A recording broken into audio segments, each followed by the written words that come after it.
On the 15th of September 1942, a German sergeant let a column of Soviet tanks roll to within a few hundred yards of his position, and he held his fire. His name was Hugo Primozic. He commanded 3 squat, turretless guns dug in outside the town of Rzhev, west of Moscow. The tanks grinding toward him were T-34s, the finest medium tank in the world that year. By the time the light failed, 24 of them stood wrecked on the field, and Primozic had lost none of his 3 vehicles. The machine that did it had no turret at all. It cost less than the tank it was built from. The man inside it was a sergeant who had never commanded a tank. The Germans called the machine the Sturmgeschütz, the assault gun. Everyone shortened it to StuG. Take a Panzer III, the standard German medium tank, and cut the turret off.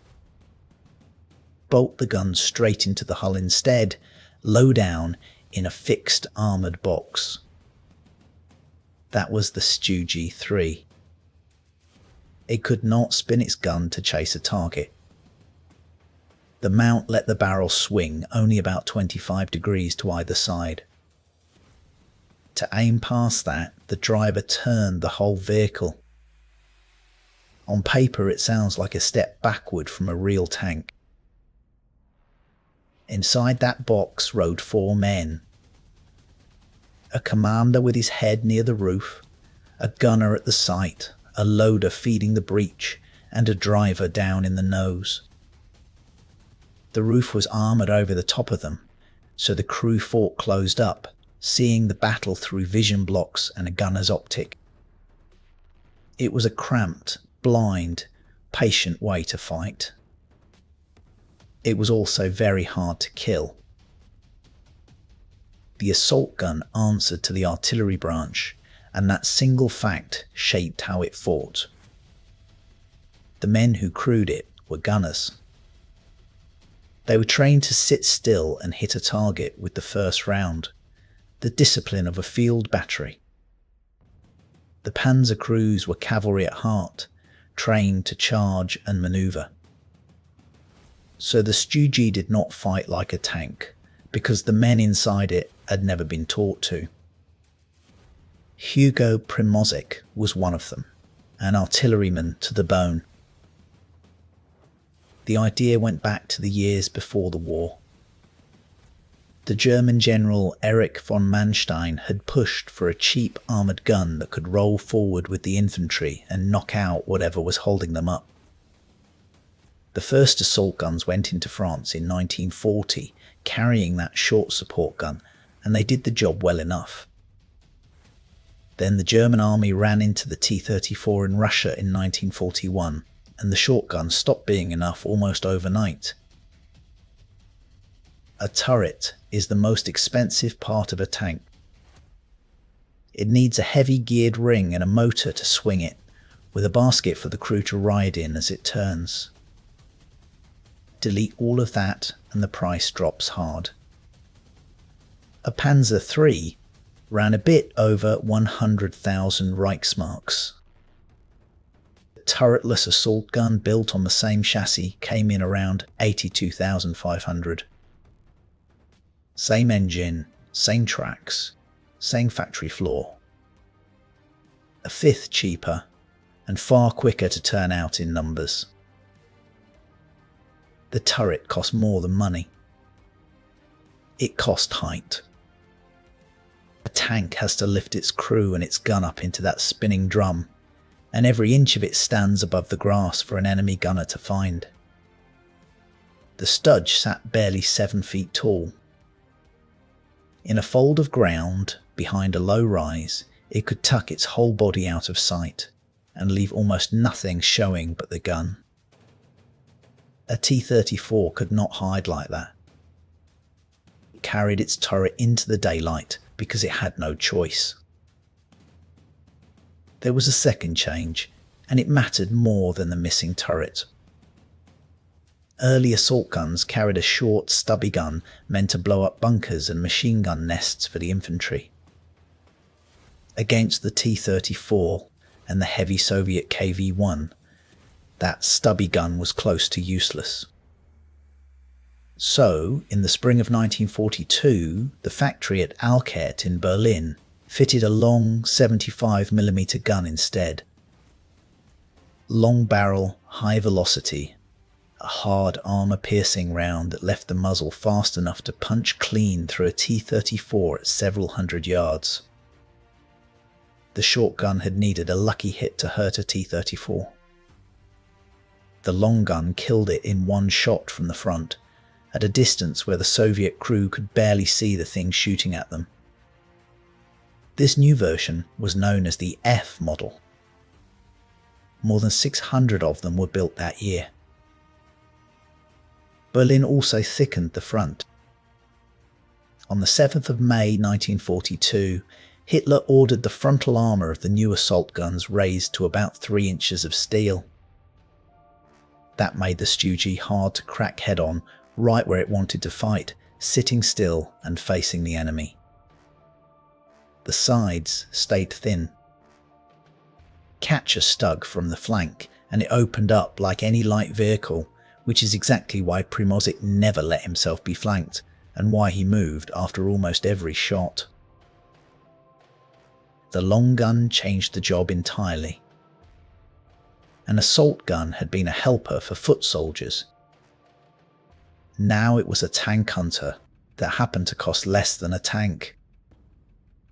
Germany did not plan it that way. The Panzer III it was based on was running out of room. The hull could not take a gun much bigger, while it still had to carry a turret. Strip the turret off, and the same hull could mount a gun that mattered. The cheap workaround turned into the best anti-tank weapon the German army had standing in the line that year. Rzhev was a town on a bulge in the German front, a salient that pushed toward Moscow like a fist. The German Ninth Army held it, close enough to the capital that the High Command would not give it up. For more than a year, the Red Army threw offensive after offensive at that bulge to cut the fist off. The fighting was so costly that Russian soldiers gave it their own name. The Rzhev meat grinder. Between the winter of 1942 and the spring of 1943, the battles around Rzhev cost the Soviet side hundreds of thousands of casualties. It is one of the hardest, least celebrated corners of the whole Eastern Front. The Ninth Army was held together by Walter Model, a hard, relentless general Hitler trusted to plug a crisis, and he turned the whole salient into a defence in depth of dug-in guns and pre-measured killing ground. 1942 was the year the world watched Stalingrad, the city on the Volga, where the German Sixth Army was grinding toward its own destruction. Far to the north, the Rzhev meat grinder bled just as hard and drew almost none of the attention. It was in that overlooked corner that a sergeant in a cut-down tank was quietly running up one of the highest anti-tank scores of the war. In the late summer of 1942, the Soviets came at the salient again. Hugo Primozic was a Wachtmeister, a sergeant, leading the 2nd Battery of Assault Gun Battalion 667. He was a field artilleryman by trade. Born in 1914 to a Slovenian father and a German mother, he had gone to war in France in 1940 as a gunner, a man who laid a gun on a target and read the range for a living. That trade turned out to be the exact skill the new job needed. On the 15th of September, his 3 guns were caught out on their own. A Soviet armoured thrust had broken through and was rolling into open ground behind the line, driving straight at his little group. 3 assault guns against a tank breakthrough. by every number in the world that should have ended one way. Primozic did the thing that separates a gunner from a driver. He waited. He let the leading Soviet tanks come on, closer than felt safe, and he picked the most dangerous ones first, the ones out front, the ones about to spot him. Then he fired. One round each at short range from a hull sunk low in the ground where the return fire could not find him. A tank hit dead in the flank at that distance did not survive it. He knocked out the head of the column and left the tanks behind it blind, milling, unsure where the shots were even coming from. Inside the box it was loud, hot, and choked with the sharp smell of burnt propellant. The loader threw a fresh round into the breech, the gunner laid the sight on the next hole, and the commander called the target and watched for the muzzle flashes coming back. Empty brass rang on the floor plates. A good crew could put out a shot every few seconds, and Primozic's crew was among the best in the German army. Then he moved. This is the trick the low body made possible.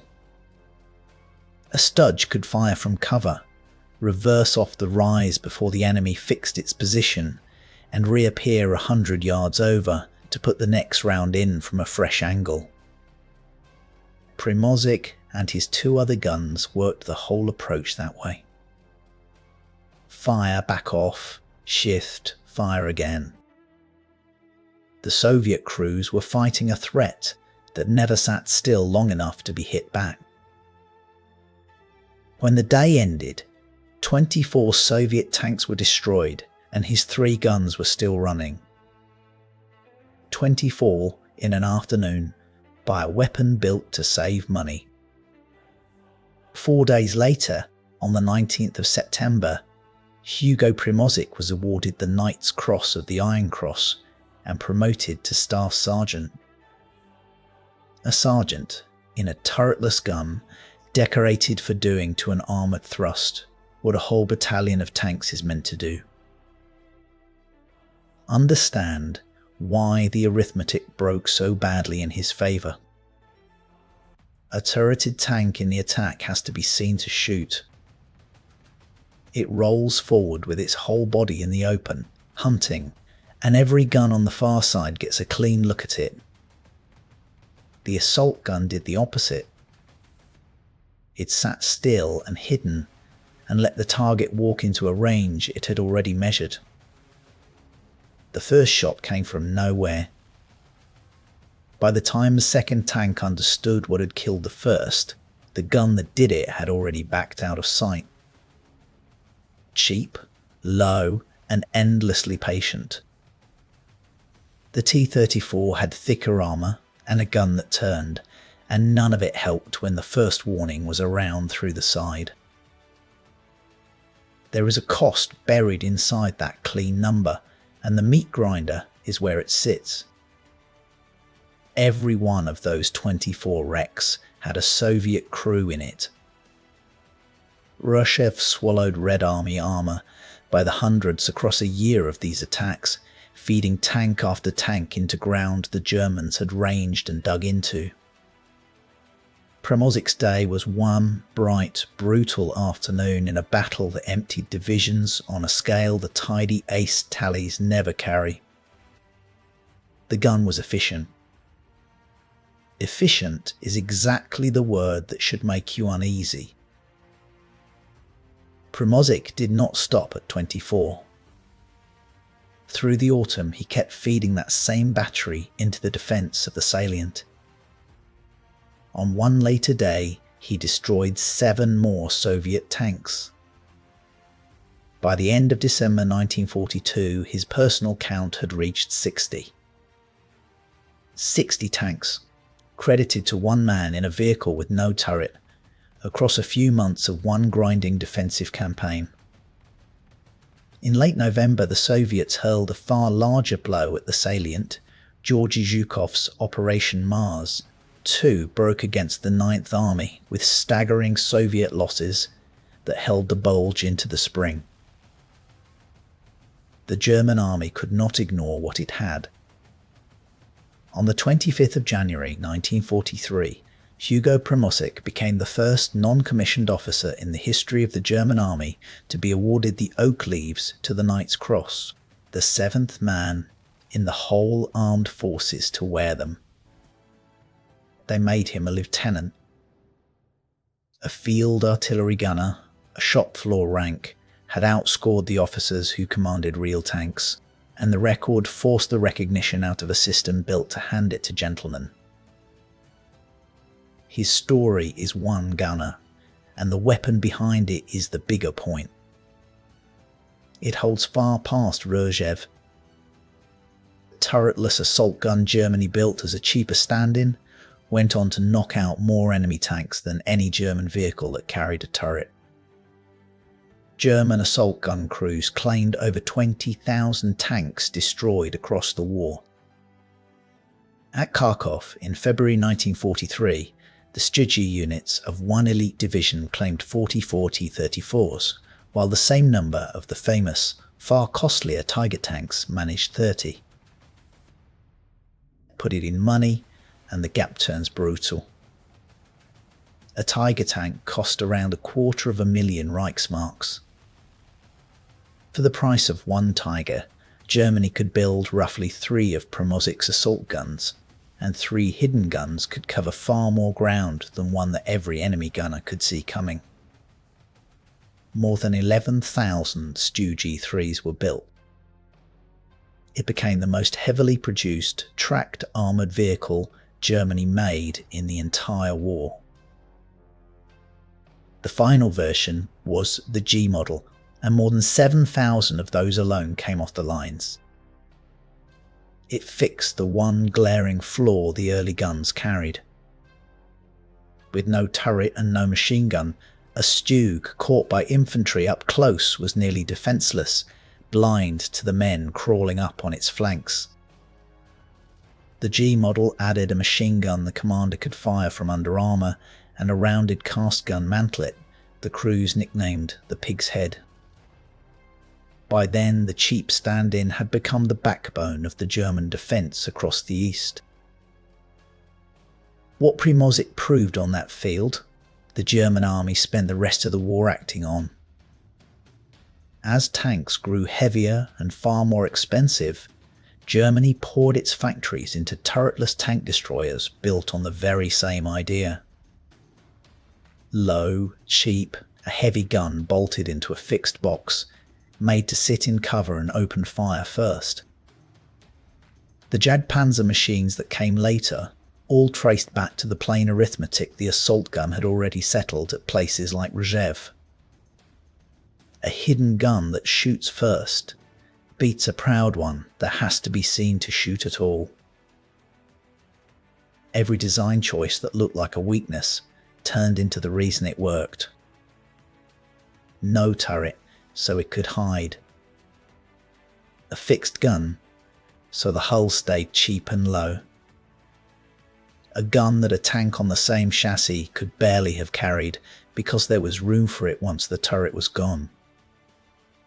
Sit in a T-34 and you had the better machine on paper. Sit in the ground in front of Primozic and the paper meant nothing at all. Hugo Primozic lived through the war. He was pulled off the line to teach other crews what he knew, passing on the patient gunnery that had made his little battery so hard to kill, and he died an old man in 1996. The weapon he made famous outlived the army that built it, kept in service by other countries for years after the fighting stopped. Rzhev is remembered, when it is remembered at all, for the staggering price the Red Army paid to erase a bulge on a map. Inside that year of grinding sits one afternoon and one sergeant, proving a thing the tank builders did not want to hear. The most feared tank killer on that front had no turret, and it cost less than the tank it was built from. Hugo Primozic held his fire, let them come, and settled the argument 24 times before dawn.